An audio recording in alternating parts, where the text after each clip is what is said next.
Now recently, Netanyahu, the prime minister of Israel, listen to what he says. "Thank you, Mr. President," talking about Trump. "This is the first time we meet in Washington, America's capital, after you declared, Mr. President, Jerusalem as Israel's capital." So Trump declared, his administration, Jerusalem to be the capital of Israel. It was recognized as the capital. And this was a historic proclamation followed by your bold decision to move the embassy by our upcoming National Independence Day. I want to tell you that the Jewish people have a long memory. So we remember the proclamation of the great King Cyrus the Great, the Persian king. 2,500 years ago, he proclaimed that the Jewish exiles in Babylon can come back and rebuild our temple in Jerusalem. We remember 100 years ago, Lord Balfour of Britain, who issued the Balfour Proclamation that recognized the rights of the Jewish people in our ancestral homeland, leading up to Truman in 1948. Many of the Jews today now are calling President Trump the second Cyrus. The Guardian said in 2017, does the Cyrus prophecy help explain evangelical support for Donald Trump? He might not have been one of God's people, the thinking among some Christian goes, but he still served God's plans. In an official White House statement on Wednesday, Trump quoted King Cyrus on the occasion of the Persian New Year. The earliest and most visible public proponent of the Cyrus Connection was Lance Wallnau, a business consultant who has a doctorate in ministry.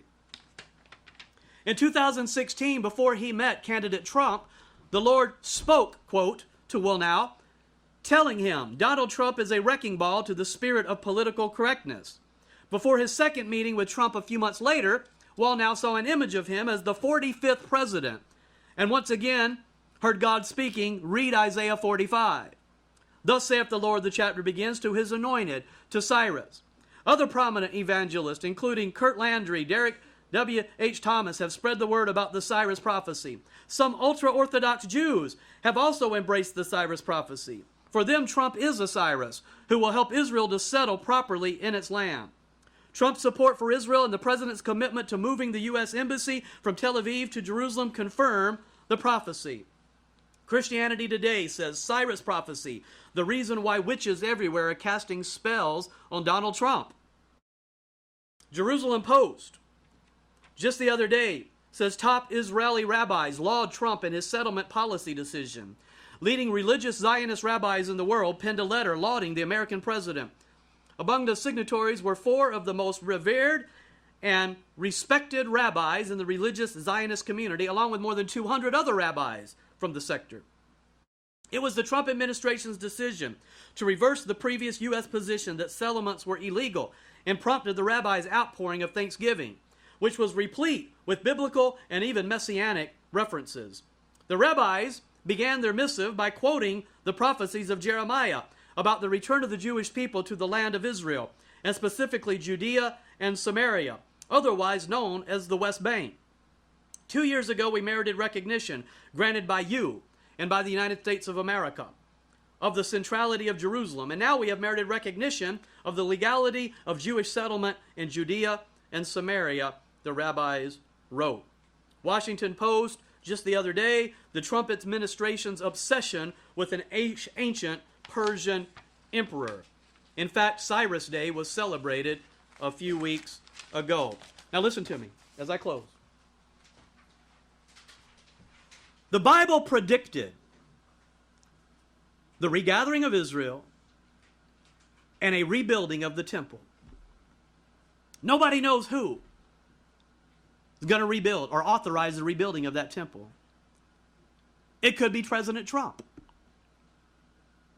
It could be the Antichrist. But the temple will be rebuilt. And the fact that Jerusalem is being recognized, protected by the American power, shows us that we're getting very, very close to that temple being rebuilt. Now, before that temple is rebuilt, there's going to be a catching away of some Christians. And we're to watch and pray always that we may be accounted to escape all these things that are coming. The closer we get to that temple, the closer we get to God calling some people out of here. And there's going to be some left behind. There's going to be some that aren't watching and praying. There's going to be some whose garments are not ready. There's going to be some that are eating and drinking with the drunken. And there's going to be some that are just lukewarm. You're neither hot nor cold.